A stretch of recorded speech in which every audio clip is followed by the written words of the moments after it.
right, well, like I said at the onset of this show, we got a great esteemed guest on the show tonight. I'm glad she's here. The former executive director of Gordon Arts District herself. What you know about Miss Joy Roller? Oh! My teeth on Yeah. Now, thank you for being here, Joy. I really appreciate it. I know your time is limited because it's a hard job to get people to come to Cleveland.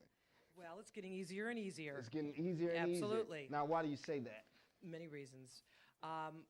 Cleveland is really a new Renaissance city. Our economic base is changing from a manufacturing base to a knowledge economy, and there are more and more people that are coming here to take advantage of our very affordable cost of living. Yeah. There's spaces, like I just before I came here, a beautiful space for new technology startups. It's $14 a square foot. That's compared to $75 a square foot in Boston. Oh! Think about it. And so young people especially, right. Today, there is a migration back from the suburbs into downtown. That's happening all over the country. Let me ask you a question. Why do you think that dynamic is happening? Because that's interesting. It's just cooler to live where the action is, right? Yeah. I mean, where things are happening, rather than hanging out in somebody's basement in the suburbs and playing video games. That is not fun. That I was the executive director of the Gordon Square Arts District. That's right. That's true. We use the arts to renovate 2 century-old theaters and build a 3rd theater, and right there at West 65th in Detroit. Right. That resulted in 75 new businesses coming in, right. And tremendous investment in housing. Right. And so that's happened on the west side. That's happening really all over the city, but especially on Cleveland's west side. Right. And so what I'm doing now is same kind of economic development, but really with people. We have got to get more people coming to Cleveland to fill the empty jobs that open positions that we have. Right. You know, I know, and I'm sure your friends know that there are a lot of people without jobs, right? Right, yeah. They say yeah. there's no jobs, we there's no jobs. We know a few of them. You know that. Okay, but did you know that there are, in July, according to the state, there were 66,000 open jobs in Northeast Ohio. Wow. Jobs that could not find talent to fill. And so without the talent to fill those jobs, we can't build our economy and have our economy grow. Right. So, I mean, it's kind of strange, isn't it, that we have a lot of people without jobs, and yet we have all these open jobs? Well, what's the difference? You know, how can those two things exist at the same time? Right. Right. The problem is that people aren't trained and skilled for the new jobs that are out there, the knowledge economy jobs, because the manufacturing jobs where you just needed a high school diploma, well, let's that's fill history. Are you're German, right? German. I do come from German extraction. That's right. Now, Many years ago. I mean, my great-grandparents came from Germany. Now, but yet you were raised in Michigan and you were raised in Ohio. Oh my goodness, you know it, yeah. Yeah. Now, that's so right. now with that experience, you know, could you even foresee yourself being a steward of Ohio in the future? Of Cleveland, no. But did you know that I was a television producer for 20 years? Yeah, I knew that also. So, oh yeah. Ever hear of Jerry Springer? Okay, this is not one of the highlights of my career. I usually leave it off, but people know about Jerry. But yeah, I was one of the producers that launched the Jerry Springer Show nationally, and I quit a few weeks later when I realized how crappy what they really wanted to do was. So I take it that wasn't your idea to that was not. But what I that. also did is produce shows like Bill Clinton, Rock and Roll President for VH1.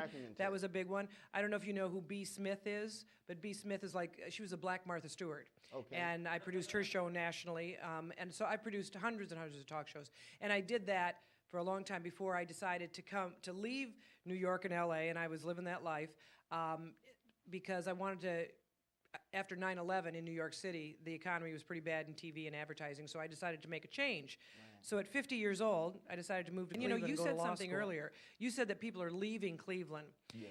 Do you know that we actually retain more people than most cities? I stand corrected. You do stand corrected. People actually stay here. The problem with Cleveland is that we don't attract new people.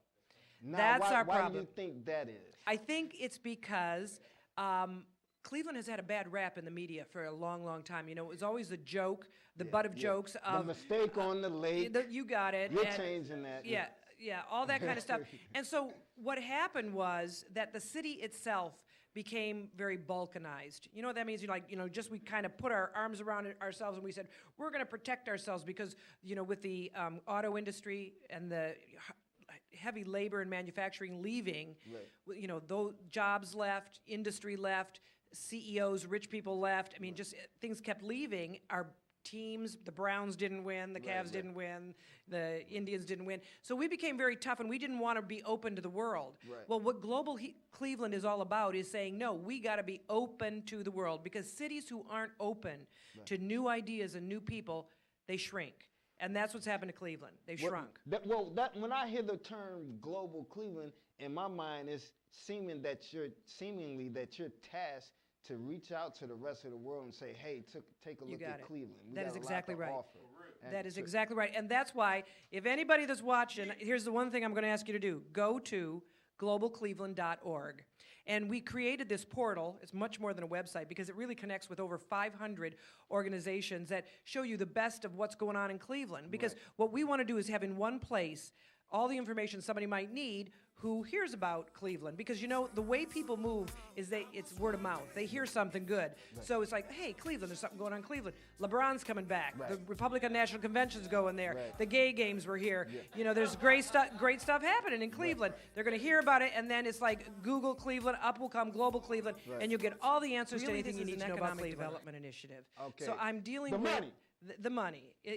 So understand that I'm dealing with people who know how things work and get things done that can influence people.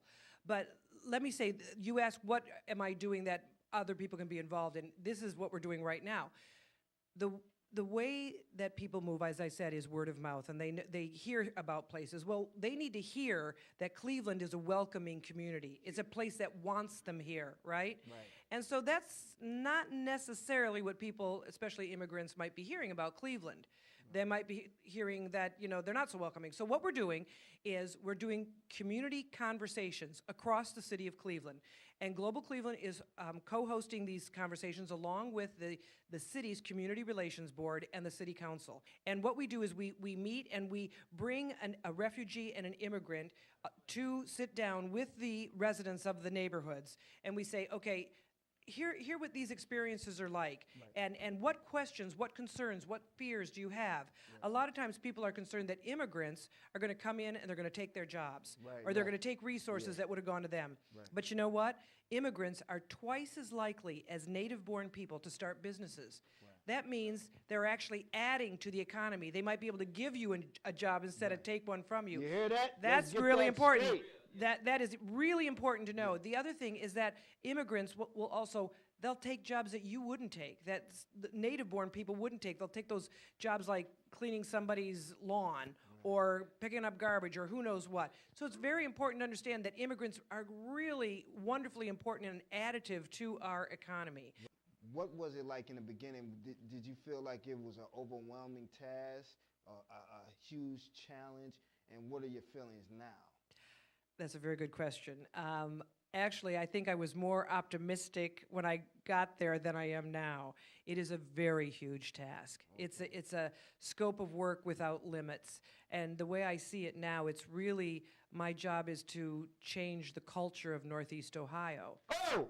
Big, big, right? Big. Right. It is. It's really big. And really, when you get right down to it, how do you attract people to come and live in another place? And let me say, I'll tell you what the answer is. It's jobs, and it's friends and family. That's why people move. They're either going to move because their friends and family told them something, or offered them something to bring them here, or they got a job. That's why they move. But how they move is word of mouth. They've heard, and so that's what we're doing.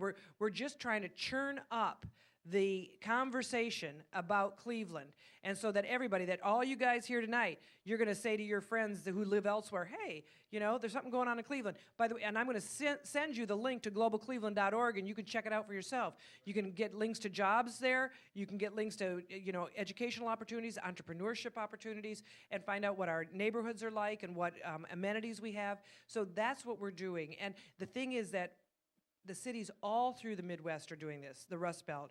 I mean, Global Cleveland is part of the Global Great Lakes Network. Right. So just today I was on a conference call with people from global Detroit, global St. Louis, global Dayton, global Cincinnati, global Columbus, and we're all trying to do that because there is an intense competition for talent.